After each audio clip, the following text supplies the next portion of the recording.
Welcome back to another jaw-dropping episode where we dive into a tale of betrayal, revenge, and a PlayStation 4.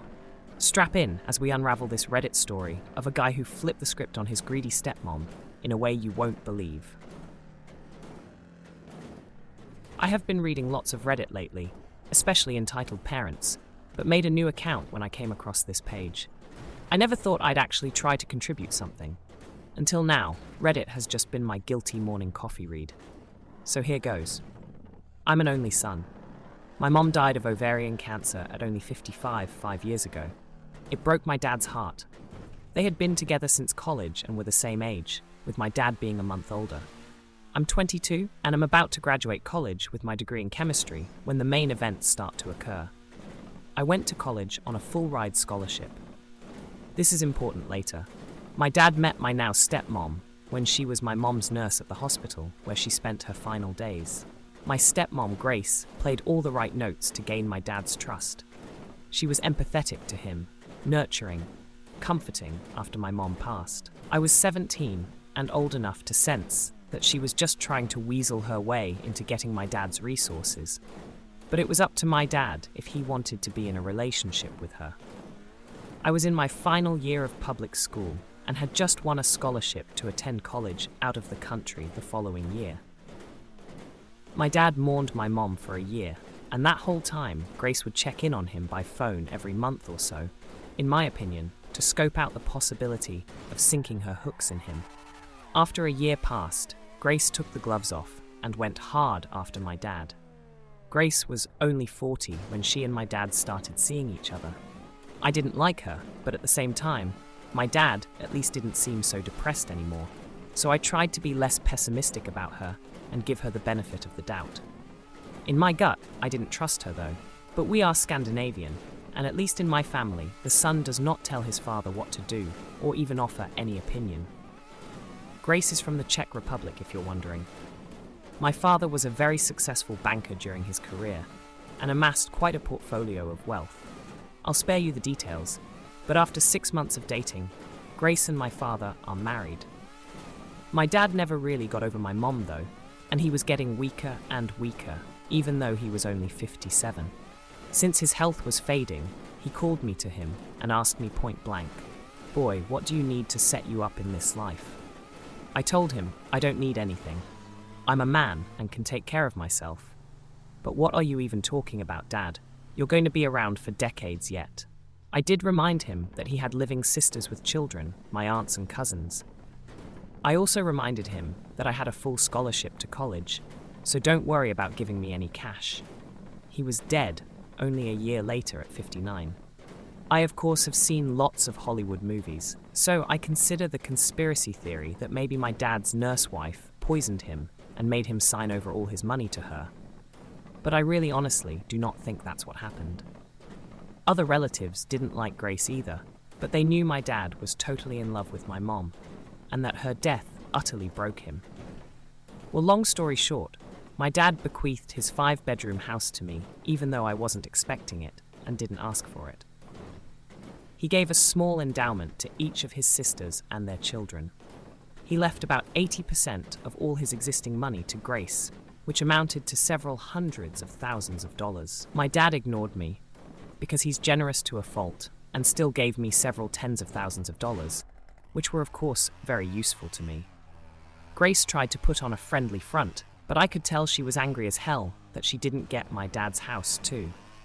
That belonged to me, and I had the legal papers to prove it. She was especially mad because we live in an extremely upscale and trendy location, and houses are hard to come by and easily sold for massive profit.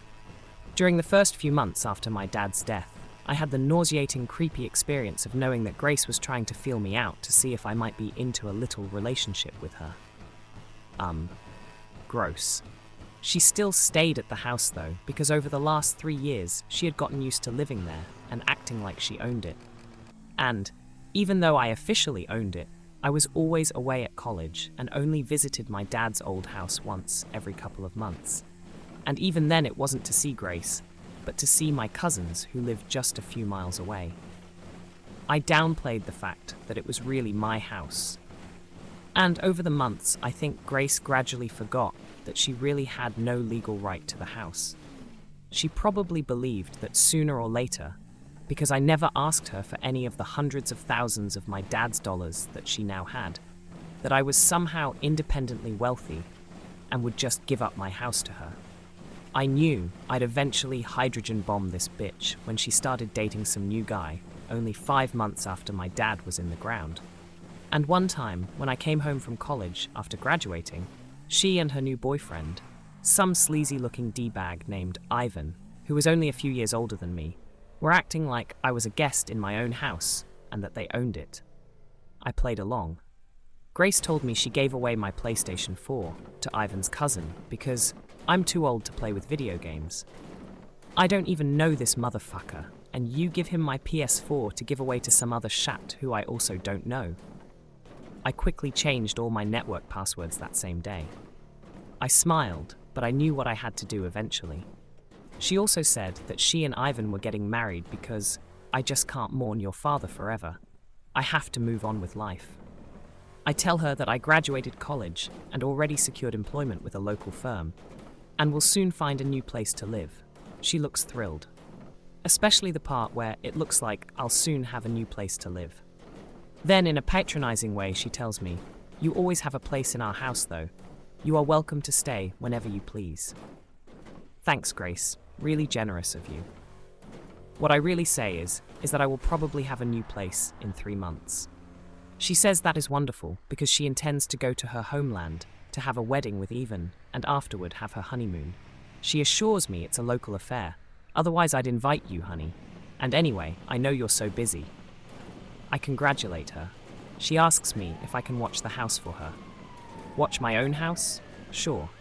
What I really say is, of course, I will take care of the house. I am careful to not say your house. She and her D-bag fiancé, who I am 100% sure is only there for Grace's money, go on their trip, and I immediately put out advertisements in rental websites offering to lease my house. I hire movers and have all of Grace's furniture and possessions boxed up and put into a storage rental facility. I retain all of my parents' furniture that they had before my dad met Grace. Locks? Changed. All of them.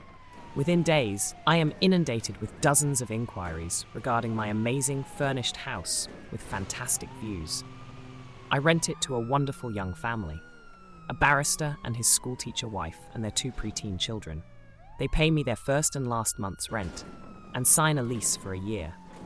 I warn them about my crazy stepmom who thinks this is her house, but I present them with contact information to my lawyer, the same lawyer my dad retained, in case they need any assurance that I'm on the level.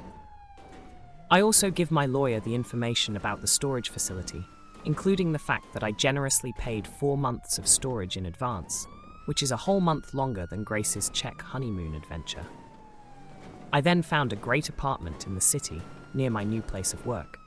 There I met a woman in a restaurant I frequent at night, after a long workday. We have been dating 6 months now, and are engaged to be married. Grace, of course, tried to shriek and cause trouble when she realized she got kicked out of my house, but my lawyer quickly shut her mouth without my having to ever speak to her garbage face again. From what I hear, her and her trash husband left the country, and I assume they're blowing through my dad's money and will soon be broke like chavs usually become when they taste a little bit of what they think is the good life. So maybe Grace will go and try to exploit some other lonely man into giving her his money.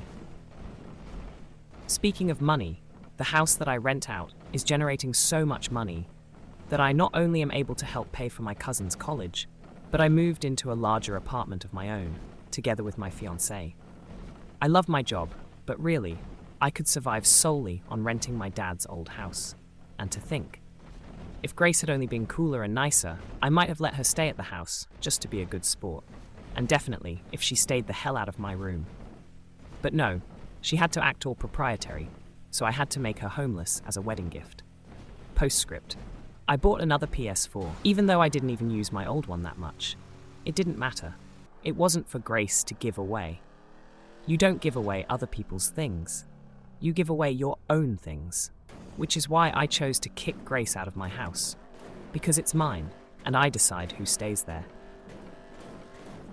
And that wraps up today's incredible story of sweet revenge and standing your ground. If you enjoyed this tale of justice served, be sure to hit that like button, share with your friends, and subscribe for more content just like this. Until next time, keep owning your story, just like our friend in today's episode.